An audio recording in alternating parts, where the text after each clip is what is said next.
Ja, herzlich willkommen zu einem neuen YouTube-Film. Heute machen wir ein Auto, was wir ja öfter mal haben, Mercedes 300 SL Roadster von 1960. Das heißt also, der Wagen hat noch Trommelbremsen. Scheibenbremsen sind ja seinerzeit gebaut worden ab Mitte 61 bis Anfang 1963. Gibt also ungefähr 280 originale Scheibenbremser. Das ist ein originaler Trommelbremser. Wenn die gut eingestellt sind, funktionieren die auch wunderbar. Was wir hier haben, das ist ein sehr, sehr authentisches Auto, was in Würde gealtert ist.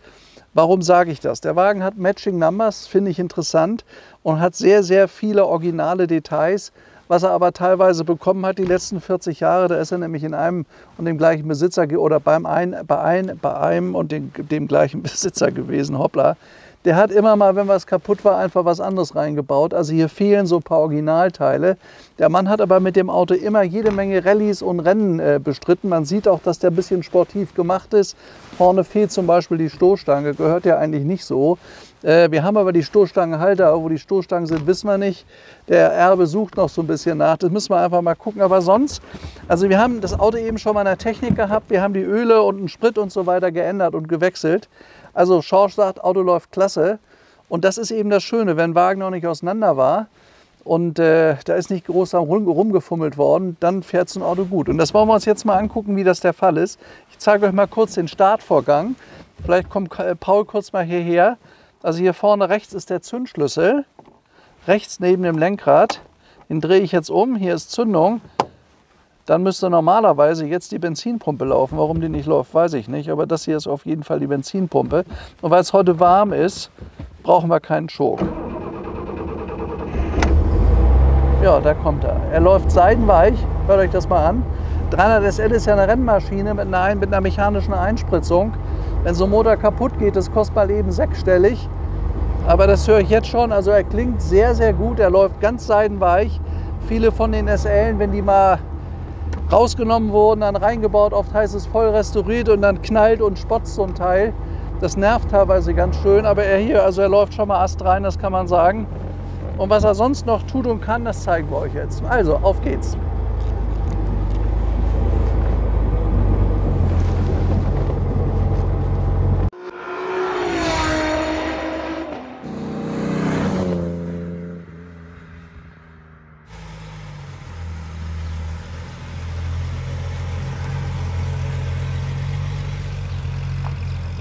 Oh, der zieht aber schon mal gut los hier.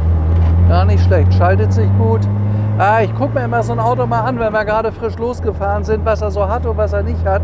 Also das Erste, was mir mal auffällt, ist dieser schreckliche Griffüberzug hier, der geht gar nicht. Haben wir jetzt aber dran gelassen, aber er hat noch das originale Lenkrad von damals. Der Wagen ist jetzt außen silber, aber das stimmt auch nicht ganz. Mir ist aufgefallen, wenn ich hier nämlich aufmache, hat er hier zwar noch die Luftdrucktabelle, aber das Auto war mal weiß-Elfenbein, das könnt ihr hier vorne sehen. Danke sehr. Ja, die Leute freuen sich, wenn man hier mit dem 300 SL angefahren kommt. Also der Wagen ist mal in einer anderen Farbe lackiert worden, G180 Silber. Und er hat aber innen, und das finde ich eigentlich ganz schön hier, das ist noch das originale Leder. Schaut euch das mal an hier vorne. Das heißt, er war also mal Weißleder schwarz. Kann man hier auch sehen. Türverkleidungen sind noch alle original, aber die Sitze, wo wir drauf sitzen, die sind mal neu beledert worden. Und was natürlich ganz schrecklich ist, wissen wahrscheinlich nur die Insider, hier der Tacho ist falsch. Das ist ein Tacho vom 280 SE. Wahrscheinlich ist der mal kaputt gegangen. Es kann auch sein, der Wagen ist 1975 aus den USA gekommen und da hat es einen Meilentacho gegeben und möglicherweise war ihm der originale Tacho zu teuer. Ich weiß es nicht. Hat man vielleicht einen 280er Tacho reingesetzt. Kann man machen, aber wenn ich mit dem Auto hier Vollgas fahre, der fährt nämlich 240, dann rauscht er hier unten drüber. Also ist zumindest möglich. Die Autos haben ja 215 PS, das sind eigentlich reine Renngeräte. Und 300 SL ist ein richtiger Rennwagen. Deswegen sind die auch so teuer, wenn man sie restauriert. Und sind aber faszinierende Autos. Also nicht nur vom Fahren, sondern auch von der Optik. Das war einer der größten Würfe überhaupt von Daimler-Benz. Und einer der größten Sportwagenentwürfe, die es überhaupt auf der Welt gab, meiner Meinung nach. Ein so wahnsinnig schönes, ausgeglichenes Design. Also wenn man so den klassischen Sport-Roadster mal sehen möchte oder was einem dann so in den Kopf kommt, das ist ein Mercedes 300 SL.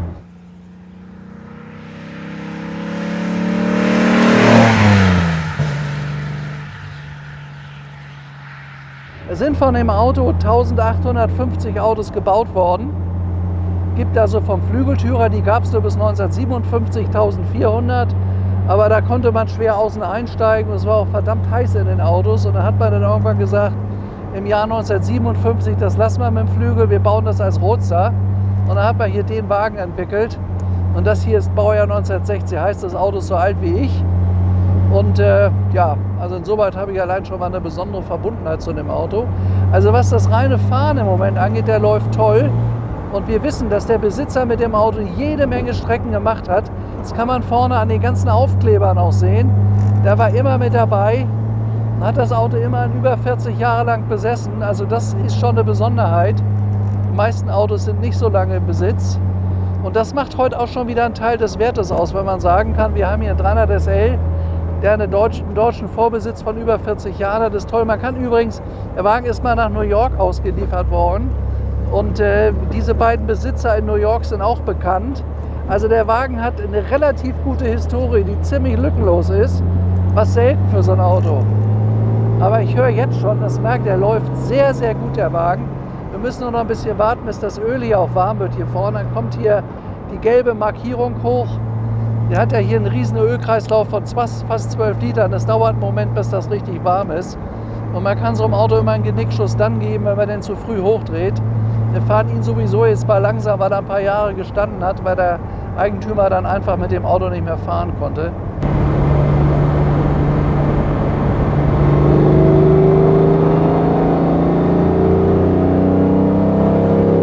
Also Maschine, es läuft wunderbar. Wie gesagt, ohne Prüfung.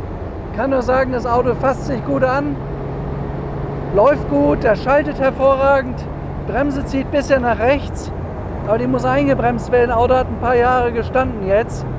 Das will nichts heißen. Man kann da Trommelbremsen hervorragend einarbeiten, also einstellen, Entschuldigung. Die fahren tut er prima.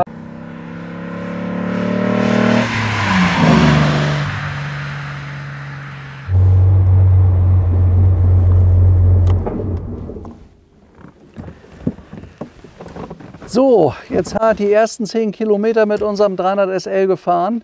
Und da kann ich nur sagen, ganz interessant das Auto. Also der Besitzer hat das Auto hier wirklich gehabt, um es richtig zu fahren. Fahren tut er toll, wenngleich er, glaube ich, also ewig technisch nicht überprüft wurde. Laufen tut er klasse. Man merkt das an so ein paar Details. Also er hat einmal hier den Schaltknüppel, den ich also nicht gut finde. Der gehört nun gar nicht da drauf. Wer sich mit 300 SL auskennt, der weiß, dass also so ein schreckliches Teil da nicht drauf gehört. Auch die Uhr von Kienzle ist also auch falsch, da gehört eine VDU rein. Also er hat überall, wenn die Sachen nicht funktionieren, gesagt, egal, das muss einfach nur laufen, ich muss nicht original haben, und hat auch einen entsprechend falschen Tacho vorne eingebaut. Ich mache euch jetzt mal vorne auf, weil das Interessante beim 300 SL ist ja die Maschine. 300 SL Motor hat eine 6-Zylinder-Maschine mit 215 PS, läuft fast 250 Spitze, ist also ein Rennmotor, den man schräg eingebaut hat, damit er auch unter die Haube vorne passt. Schaut mal hier, so sieht eine originale 300 SL Maschine aus. Also an dem Auto ist noch nie richtig was gemacht worden, der ist immer nur repariert worden. Aber laufen tut er wirklich toll und der hat Matching Numbers. Das heißt, der Motor, der da jetzt drin ist, ist damals auch verbaut worden, als er 1960 ausgeliefert wurde. So, dann sind sämtliche Plättchen hier vorne, Farbe, Fahrgestellnummer, das ist alles original, das ist nicht verfummelt. Das heißt, so wie ihr das jetzt seht, ist der Wagen auch damals ausgeliefert worden. Dementsprechend hat er Matching Numbers und das ist hier die riesige mechanische Einspritzpumpe. Schaut euch das mal an, was das für ein Teil ist. Da kommen übrigens auch hier vorne diese Aussparungen rein in der Haube, weil der ist ja leicht schief eingebaut, der 300 SL Motor. Und wenn man jetzt eine glatte Haube gemacht hätte, hätte er da nicht mehr reingepasst. Heute ist das ein Designelement, diese beiden Streifen auf der Haube. Damals musste das so sein, ging damals nicht. Also ich mache mal kurz zu. Ach ja, nee, was vielleicht noch interessant ist, ist der Gitterrohrrahmen. Weil das macht ein 300 SL aus. Das könnt ihr hier vorne sehen. Der gesamte Wagen, die gesamte Karosse sitzt auf diesem Gitterrohrrahmen. Das ist ein Rennrahmen. Deswegen wiegt das Auto auch nur 1400 Kilo. Kann man hier vorne sehen. Das alles ist Gitterrohrrahmen. Und da muss man natürlich aufpassen, dass der nicht gestaucht ist, dass er keinen Unfall hatte, dass er authentisch ist und vor allen Dingen, dass er nicht mit anderen Nummern ausgewechselt wurde. So, dann machen wir mal zu. Gehen wir mal um das gesamte Auto drumherum. Also er hat von vorne, kann man sehen, dass er seine amerikanische Herkunft hat. Der hat die US-Lampen vorne drauf. Normalerweise, das könnt ihr sehen, das sind die amerikanischen Lampen, die hat der Eigentümer nicht geändert. Das Auto ist ja 1975 aus USA hier nach Deutschland gekommen. Die Maske sitzt verhältnismäßig gut drin. Das ist die originale Stern 300 SL Maske. Dann hat er hier auch die Originalplakette, wie sie gehört. Der ist so ausgeliefert worden, genau mit der Plakette. Und die Haube hat ein relativ gutes Spaltmaß, finde ich. Das sitzt vernünftig drin, wenngleich ja klar ist, er hat schon mal einen neuen Lack bekommen. Dann schaue ich mir hier mal an, also er ist hier alles Mögliche mitgefahren. Bodensee Classic 2012, Kitzbühler Alpenrallye ist er mehrfach mitgefahren. Also der Eigentümer hat das Auto wirklich gehabt, um es zu bewegen, und das finde ich eigentlich toll. Und das merkt man auch beim Fahren, der war irgendwie noch nicht auseinander. Ob der technisch 100% in Ordnung ist, das weiß ich jetzt nicht, aber fahren tut er richtig gut für einen 300 SL. Das hat er hier auch so ein bisschen rennmäßig gemacht. Also das sind die Original 300 SL Felgen, aber es sind Chromfelgen, die sehr teuer waren. Das waren extra damals, und hier gehört eigentlich die Radkappe drauf. Also das da gehört eigentlich nicht drauf. Wenn man da jetzt eine Radkappe drauf macht und die dann silber lackiert, dann sieht das anständig und vernünftig aus. Ja, auch hier, also sage ich mal, relativ guter Eindruck. Das Einzige, was mir aufgefallen ist, da hinten ist ja der Tank, da hat er einen 100-Liter-Tank. Da ist übrigens der Stutzen auf der Seite. Der Deckel sitzt vielleicht nicht ganz 100%ig, das mag aber damit zu tun haben. Hier sitzt er höher, da ist nämlich der Stängel, und möglicherweise macht man dann drauf und hat vergessen, den Stängel wegzumachen, und dann gibt es einen Knick in der Haube. VW-Fahrer kennen das auch, VW hat das auch immer gehabt, also das ist öfter passiert.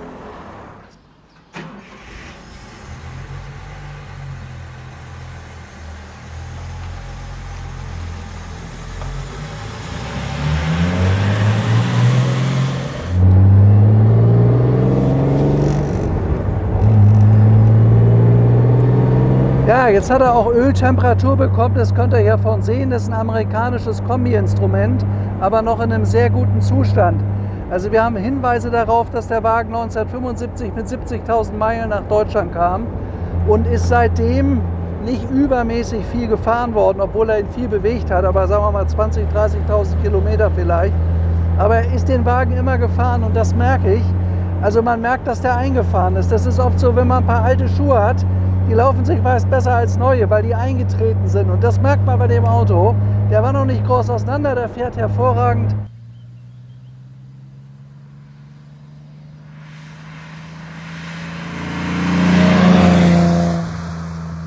Wir haben auch von dem Eigentümer jetzt erfahren, dass sein Vater nie groß was an der Technik hat machen lassen.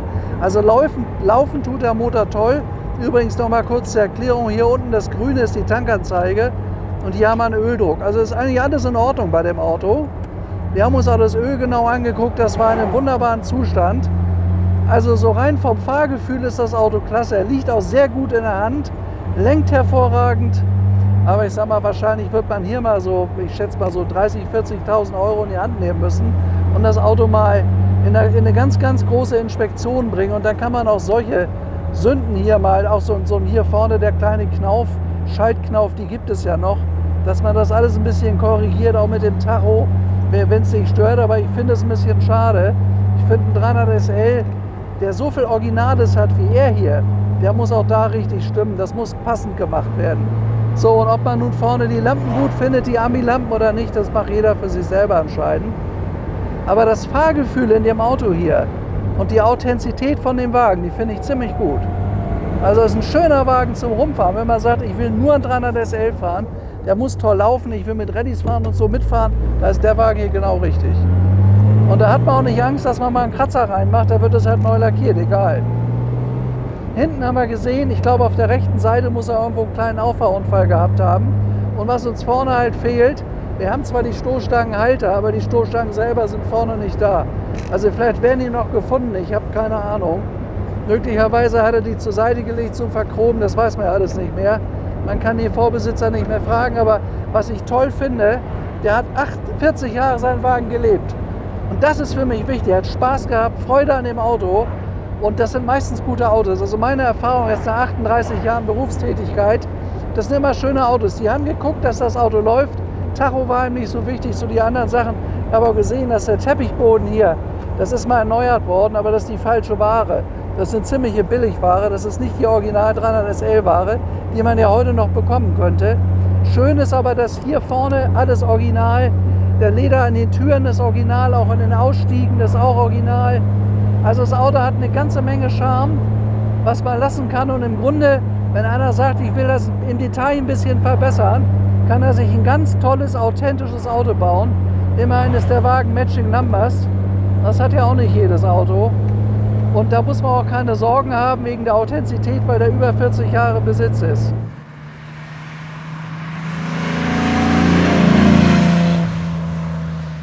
Ja, jetzt sind wir so 20 Kilometer gefahren. 300 SL macht immer Spaß, gar keine Frage. Auto hat eine Riesenleistung. Der ist in 10 Sekunden auf 100. Das war in den 50er Jahren sehr guter Wert. Läuft 240. Ist auf den Autobahnen damals kaum zu fahren gewesen. Und ist auch nicht ganz ungefährlich. Die Bremsen muss man hier, glaube ich, mal einstellen. Aber sonst ein wirklich schönes Fahrzeug. Kann ich nicht anders sagen. So, da sind wir wieder in Beuerberg. War eine richtig schöne Probefahrt, ganz so heiß war es auch nicht. Laufen tut er toll. Die Armaturen passen alle, er hat schön Öltemperatur, also es passt alles. Laufen tut er vorzüglich, sogar die Hupe funktioniert bei dem Wagen. War eine schöne Ausfahrt, ist ein Auto, was ich empfehlen kann. Über den Preis muss man sprechen. Nicht natürlich über 1 Million, das ist ja klar, aber wie viel, da muss einfach hier geredet werden. Wenn einer sagt, ich will einen richtigen 300 SL zum Fahren haben, ist das Auto richtig spannend. Ja. Liebe Autofreunde, ich wünsche euch alles Gute, bis zu meinem nächsten Film. Euer Stefan, bis, ich glaube, morgen schon. Okay, ciao.